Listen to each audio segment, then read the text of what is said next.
నమస్కారం అండి. లోకేష్ గారు చెప్పినా, చంద్రబాబు నాయుడు గారు చెప్పినా, పవన్ కళ్యాణ్ గారు చెప్పినా, ఎవరు చెప్పినా ఎమ్మెల్యేలు అనేవాళ్ళు మారరు.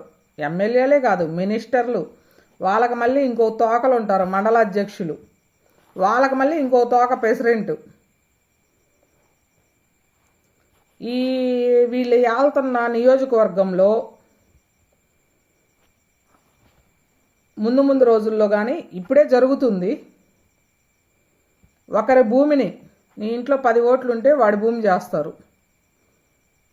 లేదు, నీకేదన్నా ఆ నియోజకవర్గంలోనే ఒక వస్తువు నచ్చింది, లేదా ఒక మనిషి నచ్చారు, లేదా ఒక ఇల్లు నచ్చింది, ఒక ల్యాండ్ నచ్చింది, లేదా ఒక పెట్రోల్ బంకు నచ్చింది, లేకపోతే ఇంకెనీథింగ్ ఏమైనా నచ్చని ఆ నియోజకవర్గంలో నీ ఇంట్లో 20 ఓట్లుంటే దాన్ని ఈ నాయకులు వాళ్ళకి ఇచ్చేస్తారు. అంత పవర్ఫుల్గా మెయింటైన్ చేస్తున్నారు. పోలీస్ స్టేషన్లో అడుగు పెట్టినా, ఎంఆర్ఓ ఆఫీస్లో అడుగు పెట్టినా, లేదు అసలు ఆ జిల్లాలోనే ఎక్కడికి అడుగు పెట్టినా వీళ్ళ అనుమతి లేనిదే ఏ పని కాదు.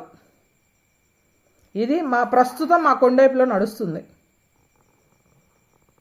వాడు వెధవైనా సరే, వాడు దొంగ అయినా సరే, వాడు మర్డర్ చేసినా సరే, వాడి మీద ఎన్ని కేసులున్నా సరే, వాడు ఎంతకన్నా దిగజారి లేడీస్ని ఏమైనా చేసినా సరే, ఎమ్మెల్యే కడిగిపోతే పని అయిపోయిద్ది, మినిస్టర్ కడిగిపోతే మన పని అయిపోయిద్ది.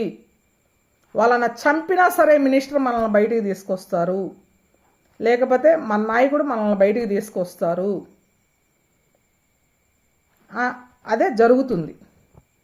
ఈరోజు మా భూమిలో కూడా సేమ్ అదే జరుగుతుంది.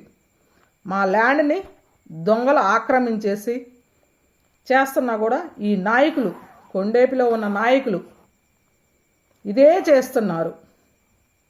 వీళ్ళకు తోడు మండల అధ్యక్షులు కమిషన్ వసూలు చేస్తున్నారు. కమిషన్ వసూలు చేసి నెలకు ఇంతని చెప్పేసి ఈ నాయకులకు పంపించి ఈ కబ్జా చేసిన వాళ్ళ కాడ డబ్బులు వసూలు చేసుకొని మండలంలో ఏ పని కాకోకుండా చేస్తున్నారు.